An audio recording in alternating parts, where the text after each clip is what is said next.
अच्छा, पहली बात यह है कि आपने वहाँ से 5 मिनट पहले निकलना करना है, ठीक है, 9:10 पे, ताकि 9:15 पे आप इधर हो। आपकी 9:15 क्लास, ठीक है। उनको रिजवान साहब को आप बता दें कि 5 मिनट पहले जो है ना आपने वहाँ से 9:10 पर राइट, क्योंकि वहाँ से यहाँ तक आने में 5 मिनट लगते हैं, ठीक है। क्योंकि उसके बाद आपके मेरे लेक्चर के फ़ौरन बाद जब वो जहांगीर साहब की क्लास है तो उन्होंने भी वेट नहीं करना, इसलिए हमारे पास इतना टाइम नहीं है। आपने वहाँ से कल से 9:10 पे जो है वो निकलना। और ये half life of radio active element जो है ये, इसको हमने डिस्कस करना शुरू किया था लास्ट लेक्चर के अंदर। तो मैंने ये बात डिस्कस की थी कि जो हमारे पास कोई भी रेडियो एक्टिव सब्सटेंस होता है या कोई भी रेडियो एक्टिव एलिमेंट होता है, हम उसकी कंप्लीट लाइफ के बारे में कि कब उसके सारे एटम्स जो हैं वो डिके करेंगे, हम उसके बारे में इंफॉर्मेशन नहीं दे सकते। तो इस मसले को हल करने के लिए फिर क्या किया गया, फिर साइंसदानों ने ये सोचा कि वो कोई भी जो रेडियो एक्टिव एलिमेंट है, या यूरेनियम है या रेडियम है, उसकी हाफ लाइफ जो है उसको कंसिडर किया जाए, यानी कि उसके जो आधे एटम है, ठीक है, वो कितने टाइम के अंदर डिके करेंगे। तो इसको हम half life of radio active element जो है वो कहते हैं। तो जब कोई भी रेडियो एक्टिव एलिमेंट जो है, when radio active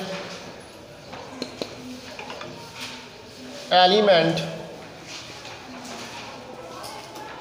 emits alpha beta and gamma rays, कोई भी रेडियो एलिमेंट जब एमिट करता है alpha beta gamma ray, it decay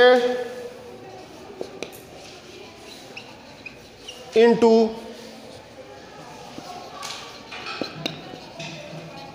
N other element.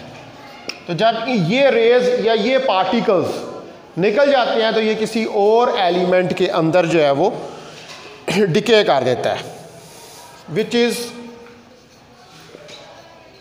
Known as daughter element, जिसको हम डॉटर एलिमेंट का नाम जो है वो देते हैं। तो ओरिजिनल एलिमेंट आपको पता है कि उसको पेरेंट कहते हैं। तो रेडियो एक्टिव डिके या डिसइंटीग्रेशन जो है ये एक रैंडम प्रोसेस है, ठीक है। रेडियो एक्टिव डिके और disintegration is a random process. ये एक रैंडम प्रोसेस है और ये इफेक्ट नहीं होता and is not affected by the external factors. और एक्सटर्नल फैक्टर्स जो हैं वो इसके ऊपर इफेक्ट नहीं करते, जैसे लाइक टेम्परेचर,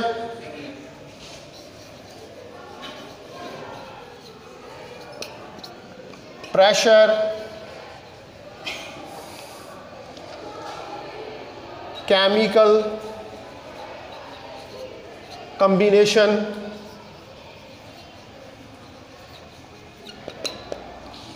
ठीक है, इस तरह के फैक्टर जो हैं।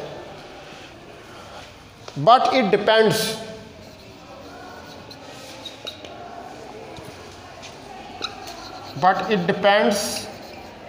upon the law of chance, ठीक है। लेकिन ये जो लॉ ऑफ चांस है उसके ऊपर ये डिपेंड करते हैं। अच्छा, अब यानी कि कहने का मतलब ये है कि जो अल्फ़ा बीटा और गैमा रेज निकलती हैं, ठीक है, तो इसका मतलब है कि जब अल्फ़ा बीटा और गैमा रेज निकलती हैं तो रेडियो एक्टिव डिके होता है, ठीक है। यानी कि एलिमेंट जो पेरेंट एलिमेंट है वो डॉटर एलिमेंट के अंदर कन्वर्ट होता है, चाहे वो अल्फ़ा हो रहा हो चाहे वो बीटा हो रहा हो। गैमा के अंदर तो बस ये होता है कि वो एक्साइटेड से डी एक्साइट होता है बस, ठीक है। लेकिन जो ट्रांसफॉर्मेशन है वो किसके अंदर होती है, जो अभी अपने लाज पीछे पड़े हैं, वो ट्रांसफॉर्मेशन जो हैं वो आपके पास होती है अल्फा और बीटा डिके के अंदर। यानी कि अल्फा और बीटा, अल्फा में आपने पढ़ा है कि वो 2 से पीछे चला जाता है और पीरियोडिक टेबल में, और बीटा में 1 से आगे जो है वो चला जाता है। अच्छा, अब ये सारा प्रोसेस जो है, ठीक है, यानी कि ये जो सारा रेडियो एक्टिव डिके हो रहा है, इसके ऊपर जो एक्सटर्नल फैक्टर्स हैं, यानी कि आप जो आपका एलिमेंट है आप उसका टेम्परेचर बढ़ा दें, चाहे आप उसका प्रेशर बढ़ा दें, ठीक है, उसका केमिकल कम्बिनेशन के अंदर कोई चेंजिंग ले आए, तो इन चीज़ों से रेडियो एक्टिव डिके के ऊपर कोई फर्क नहीं पड़ेगा, ठीक है। ये फैक्टर जो है, ये जो एक्सटर्नल फैक्टर्स हैं, प्रेशर, टेम्परेचर, ये एक्सटर्नल फैक्टर्स हैं, प्रेशर बढ़ा दो, टेम्परेचर बढ़ा दो, इससे वो जो एलिमेंट है उसके अंदर से जो अल्फा, बीटा और गामा रेज निकल रही हैं, ठीक है, यानी कि जो वो पार्टिकल्स या रेज निकल रही हैं, उस डिके के ऊपर कोई फर्क नहीं पड़ना, चाहे प्रेशर कम हो चाहे ज़्यादा हो, टेम्परेचर ज़्यादा हो कम हो, वो डिके वैसे ही होना है। ये सिर्फ डिपेंड करता है किसके ऊपर, law of chance. Law of chance का मतलब है कि जिसके अंदर चांस कहाँ पर आता है, जहाँ पे प्रोबेबिलिटी की बात होती है, ठीक है। चांस की बात किधर होती है, जहाँ पे यानी कि डिके करेगा तो कितना डिके करेगा, ये this is law of chance, क्योंकि आपको नहीं पता कि पूरा एलिमेंट कब डिके करेगा, इसकी तो इनफाइनाइट लाइफ है, यू कैन नॉट नो, ठीक है, आपको नहीं पता, तो कितना करेगा, आधा करेगा, ठीक है, आधा करेगा या आधेगा भी आधा करेगा, कितना करेगा, what is this is law of chance.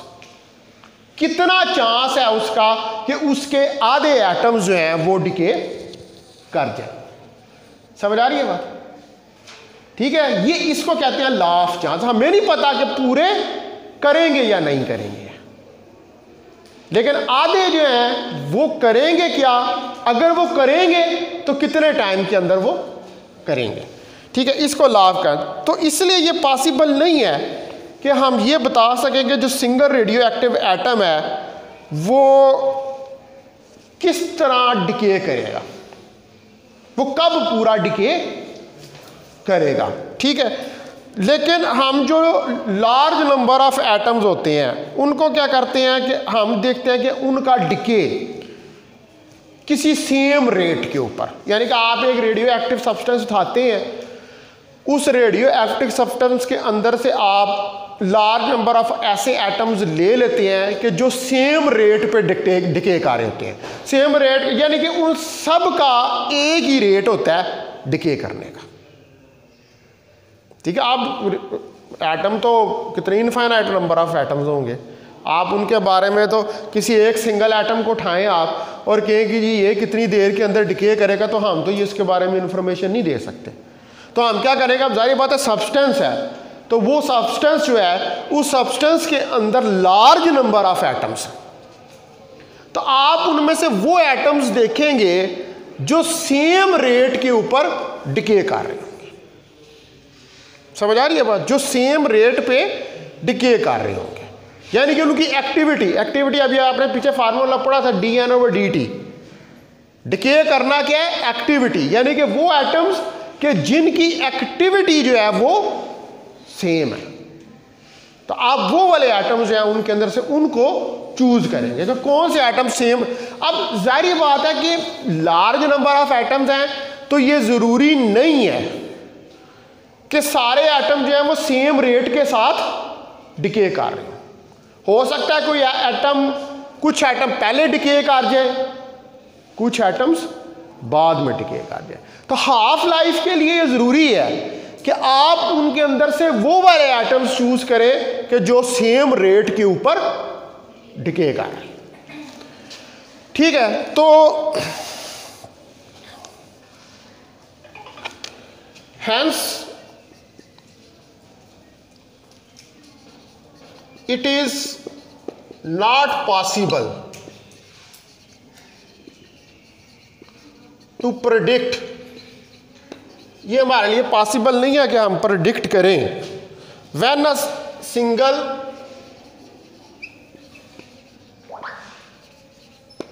Radio active atom के रेडियो एक्टिव एटम जो है विल अंडरगो अ डिके, कि वो कब डिके करना शुरू करेगा। But large number of atoms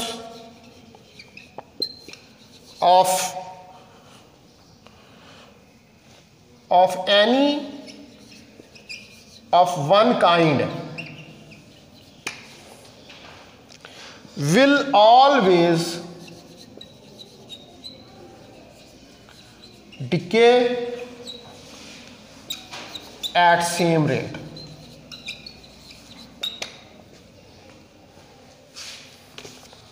ठीक है, तो आप जो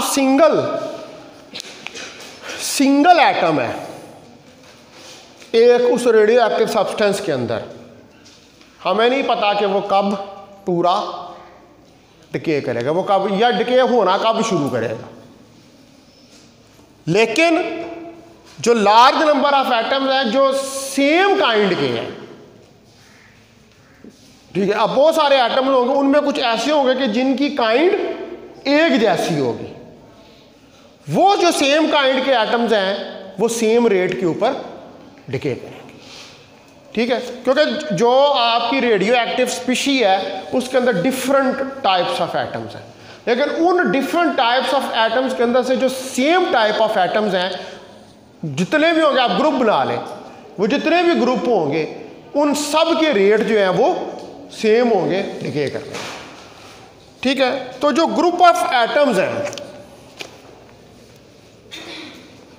group of atoms from different elements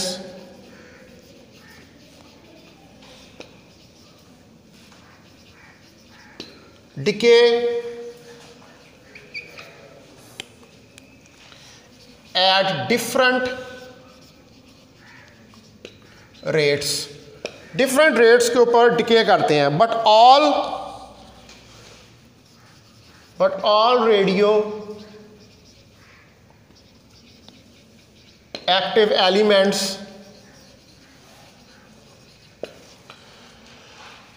follow the same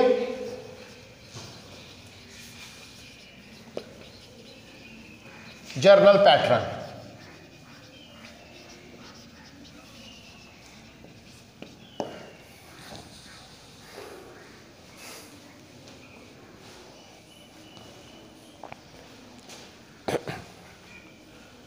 तो जो ग्रुप ऑफ एटम्स हैं, मुख्तलिफ एलिमेंट्स के अंदर मुख्तलिफ ग्रुप ऑफ एटम्स होंगे, उनके डिके रेट्स डिफरेंट होंगे, लेकिन जो पैटर्न है वो सबका एक ही होगा।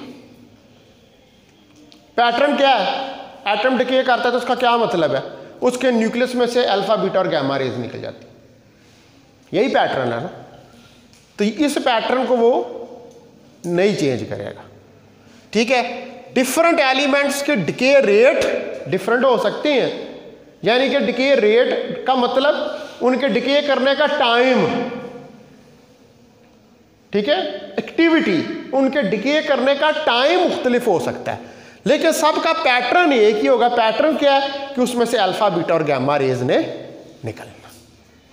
ठीक होगी बात? अच्छा, अब जो टाइम टेकन है by 1/2 of the total number of atoms, ठीक है, the time taken by 1/2 of the total number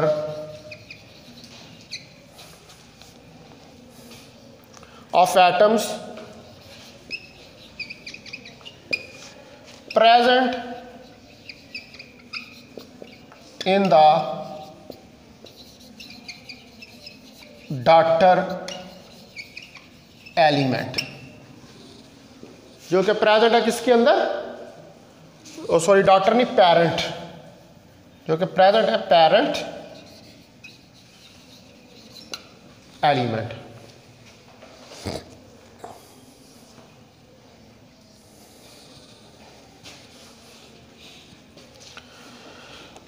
to decay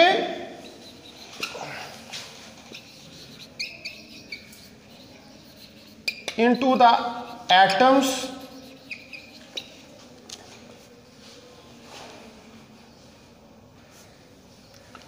of different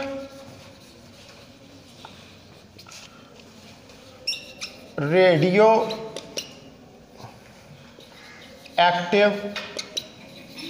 elements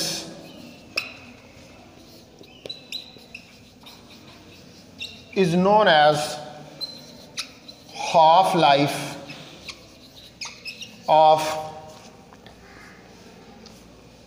that parent element।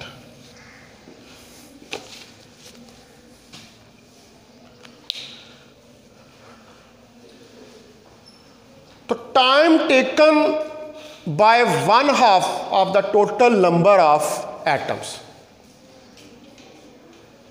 यानी कि जितने एटम्स हैं उस पेरेंट एलिमेंट के अंदर, उनके अंदर से जो हाफ एटम्स हैं वो जितना टाइम लेते हैं डिके होने में, उसको हम क्या कहते हैं, half life of that element. यानी कि उस एलिमेंट के आधे एटम जितने वक्त के अंदर डिके कर जाएं, आधे, इसलिए हम कहते हैं हाफ लाइफ। पूरी लाइफ का हमें भी नहीं पता, हम पूरी लाइफ के बारे में कब पूरा एलिमेंट डिके कर जाएगा हम नहीं जानते। इसी वजह से हमने हाफ लाइफ जो है उसकी चूज की है कि उसके आधे एटम्स जो हैं वो कितनी देर में डिके कर जाए। ठीक है, तो what is this? This is the half life of radio active element. अब लार्ज नंबर ऑफ एटम्स हैं, आप उनमें से देख लें कि सेम रेट के कितने हैं, आधे, वो जो आधे जितने टाइम में डिके कर जाएंगे वो उसकी हाफ लाइफ बन जाएगी, उसकी हाफ लाइफ जो है वो निकल आएगी। अच्छा, अब ये जो हाफ लाइफ है इसको हम जो डिनोट करते हैं, ठीक है, half life is denoted by T1/2। इससे हम जो है इसको डिनोट करते हैं T1/2 से।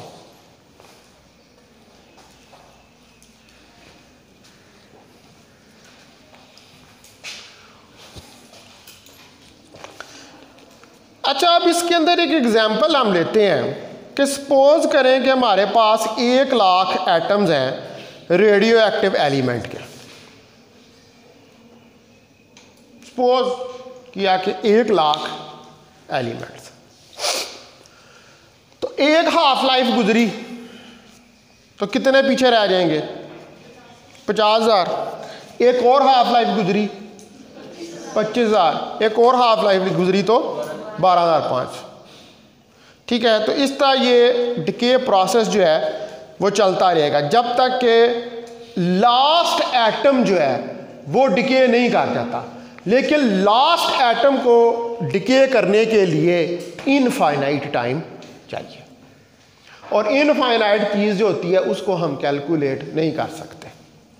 ठीक है, मतलब लास्ट है। अब ये सिलसिला यानी कि आपने सपोज किया कि 1,000 हैं, आप उसमें से आधे आधे आधे आधे आधे आधे आप निकालते जाएं, और जब तक लास्ट जो है वो डिके नहीं कर जाता उतनी देर तक ये डिके का प्रोसेस जारी रहेगा, ये कंटिन्यू रहेगा। लेकिन आपको ये पता नहीं है कि आखिरी एटम जो है उसका वो डिके कब करेगा। किसी भी रेडियो एक्टिव एलिमेंट की बात कर लें तो जो अभी तक हमें पता है, यूरेनियम, रेडियम, थोरियम, इनका कुछ ऐसे भी हैं कि जो मुकम्मल तौर पर डिके हो चुके हैं, उनका वजूद अब यहाँ पर कायनात से ख़त्म हो गया हुआ है। लेकिन अभी जो प्रेजेंट है हमें उनका जो फाइनल टाइम है कि उसका आखिरी एटम जो है वो कब डिके करेगा उसके बारे में इंफॉर्मेशन नहीं है। ठीक है, तो एग्जाम्पल इसमें ये है कि अगर आप 1 लाख ले लें,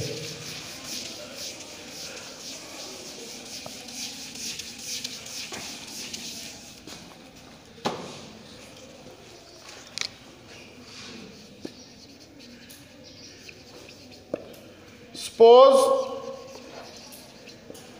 we have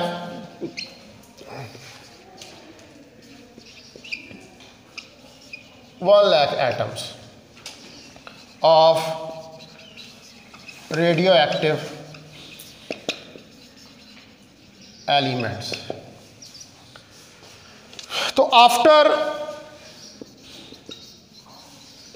1 हाफ लाइफ ये कितने रह जाएंगे? 50,000। आफ्टर सेकेंड हाफ लाइफ ये रह जाएंगे 25,000 और आफ्टर थर्ड हाफ लाइफ ये रह जाएंगे 12,500। ठीक है, तो ये प्रोसेस चलता रहेगा।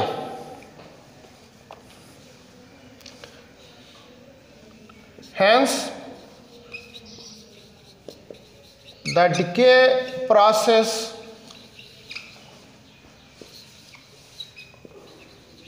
continues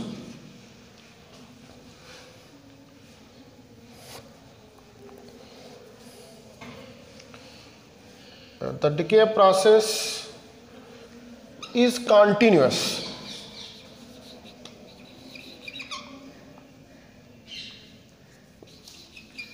ठीक है, ये डिके प्रोसेस कॉन्टिन्यूस है until the last atom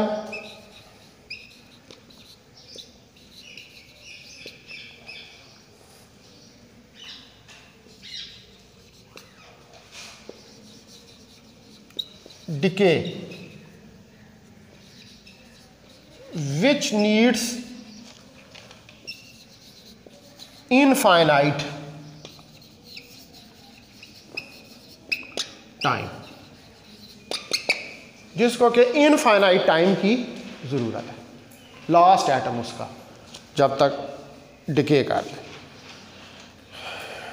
तो जो इनफाइनाइट टाइम है इट इज़ नॉट पॉसिबल। ठीक है, the infinite time is not possible. Infinite time जो है वो पॉसिबल नहीं है, हम उसको कैलकुलेट नहीं कर सकते। हमें नहीं पता कि आखिरी एटम कब तक, इन्फिनिटी को तो नहीं ना आप कर सकते कैलकुलेट, हमें नहीं पता कब वो जो है वो करेगा। अब हम इसको ज़रा इसका फार्मूला उसको कैलकुलेट करके ड्राइव करके देखते हैं। ये तो इसकी फिजिक्स थी कि what is half life. Half life क्या होता है? मैं यहाँ तक मेरे को थोड़ी बहुत समझ आ गई है कि व्हाट इज़ हाफ लाइफ। मुझे तो थोड़ी सी आई है, आपको ज़्यादा आ गई है, मेरे जितनी आई है, क्योंकि जितनी मुझे आई है उतनी आपको आएगी, क्योंकि मैं आपको पढ़ा रहा हूँ। ठीक है, अगर मुझे इससे ज़्यादा समझ होती तो आपको और ज़्यादा समझ आती, लेकिन मुझे इतनी ही समझ है। ठीक है, अच्छा खैर, अब हमने जो है इसकी मेजरमेंट करनी है, यानी कि इसका फार्मूला कैलकुलेट का। आप जब भी किसी चीज़ की फिजिक्स देते हैं तो फिर उसका फार्मूला, जारी बात है, हमने जो भी कोई रेडियो एक्टिव एलिमेंट लेना है, हमने उस रेडियो एक्टिव एलिमेंट जो है उसकी हाफ लाइफ को कैलकुलेट करना है। तो फिर उसकी हाफ लाइफ को कैलकुलेट करने के लिए हमारे पास कोई फार्मूला होना चाहिए। ठीक है, और वो फार्मूला कहाँ से निकलेगा? आपने पीछे पढ़े हैं लॉज ऑफ डिके। ठीक है, जो ट्रांसफॉर्मेशन के लॉज हैं उनको स्टडी कर, उन्हीं की बेस के ऊपर हम मेजरमेंट करेंगे। तो अब नेक्स्ट जो टॉपिक है हमारा इसके अंदर इसी हाफ लाइफ में ही है, वो है मेजरमेंट ऑफ हाफ लाइफ।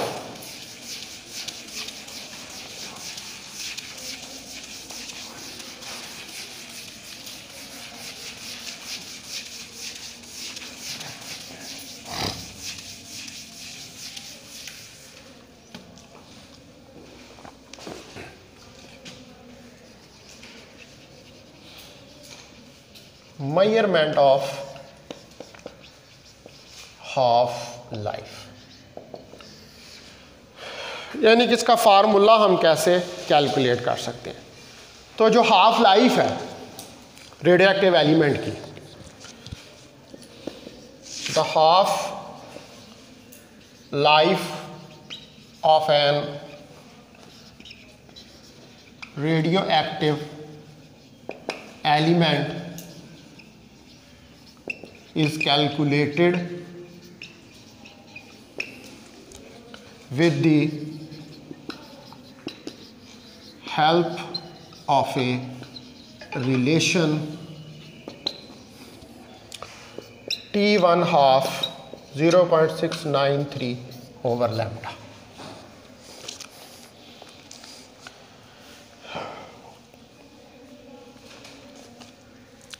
ठीक है, इसको कोई क्वेश्चन नंबर 1 क्या है। ये लैम्डा क्या है? ये लैम्डा जो है ये डिके कांस्टेंट है।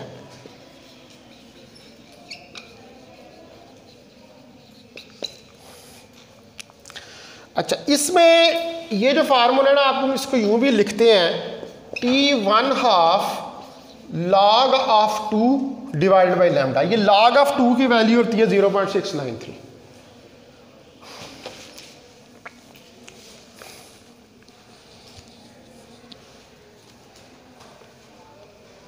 अच्छा, अब ये डिके कांस्टेंट जो है इसको हम कैसे डिटरमिन करते हैं? इसको experimentally this decay constant can be determined experimentally.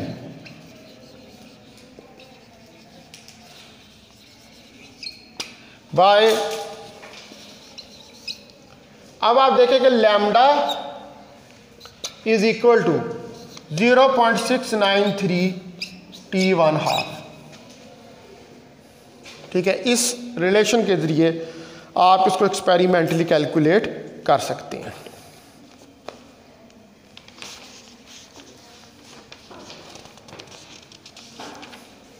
ठीक है जी, अब ये तो मेजरमेंट है इसकी कि ये फार्मूला है। अब आ जाए आप जो लॉ है, law of radio active decay.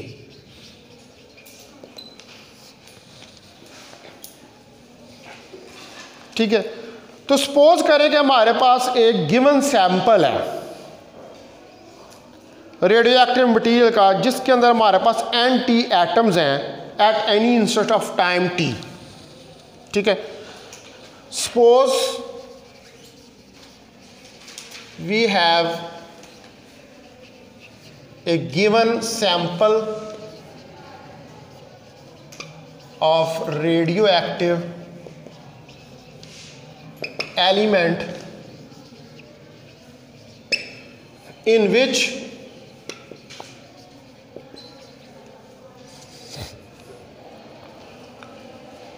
in which we have anti atoms at any instant t। हमारे पास एंटी एटम्स हैं, टी साल उसके लिए लगाएगा किसी इंस्टेंट के ऊपर, किसी इंस्टेंट ऑफ टाइम के ऊपर। If D anti atoms decay in time D T, अगर डी एन टी यानी कि उसका एक फ्रैक्शन डिके करे टाइम पे किसी फ्रैक्शन डी टी के अंदर, तो रेट ऑफ डिके जो है, the rate of decay, rate of decay क्या होगा? D N T over D T, ये डिके रेट होगा।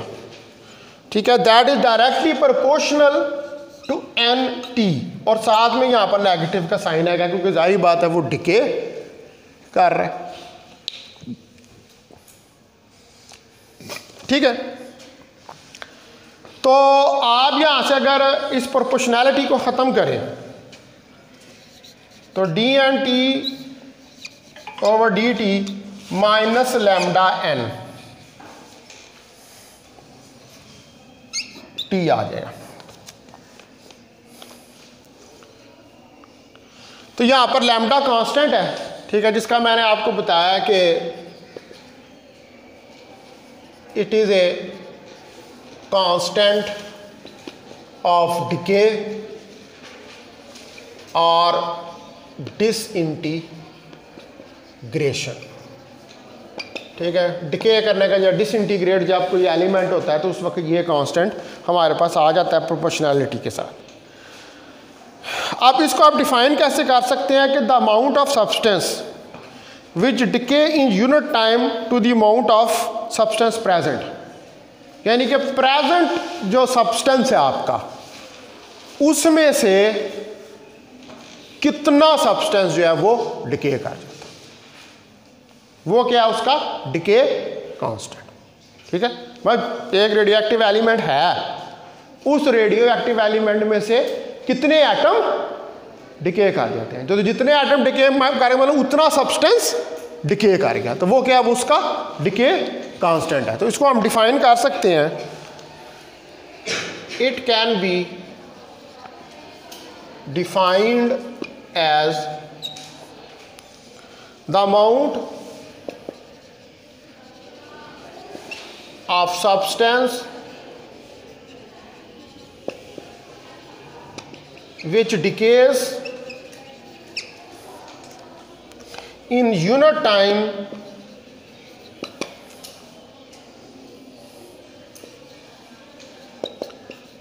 to the amount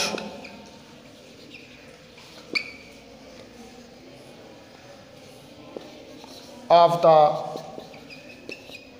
substance present। वो उस यूनिट टाइम के अंदर जितना डिके कर जाए, जितना उसके अंदर पहले से प्रेजेंट है।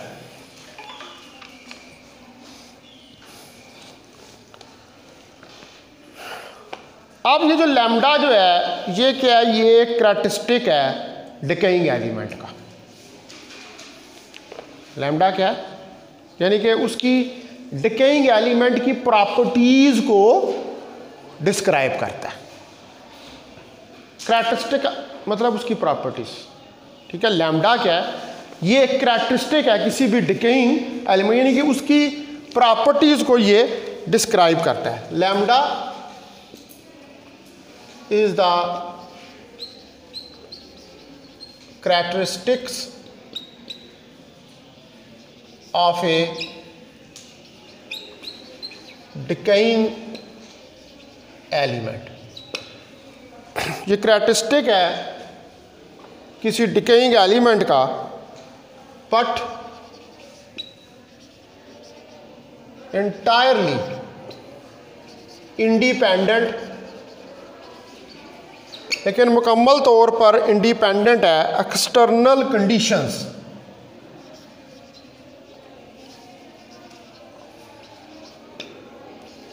कंडीशंस such as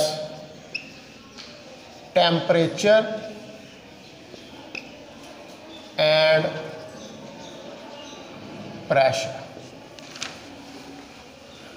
ठीक है, मैंने आपको ये बात पहले भी बताई है कि जो रेडियो एक्टिव डिके है, रेडियो एक्टिव डिके के ऊपर एक्सटर्नल कंडीशंस जो हैं, टेम्परेचर, प्रेशर, ये चीज़ें असर नहीं करती, ठीक है। तो इससे जो डिके कांस्टेंट है वो भी इनसे इंडिपेंडेंट होगा, क्योंकि डिके कांस्टेंट भी क्या बता रहा है कि कितना सब्सटेंस डिके कर रहा है यूनिट टाइम के अंदर, ठीक है, कितना सब्सटेंस डिके कर रहा है यूनिट टाइम के अंदर, ठीक है।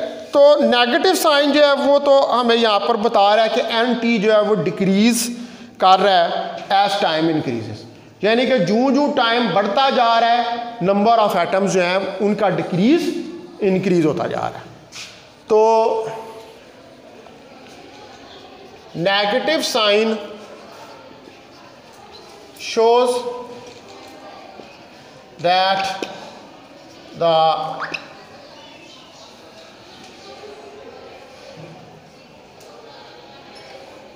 number of atoms are decaying with respect to time, वो डिके कर रहे हैं विद रिस्पेक्ट टू टाइम। ठीक है जी, अभी हमने इसका फार्मूला कैलकुलेट करना है। ठीक है, वो अब हम आगे करेंगे, सारा आगे। तो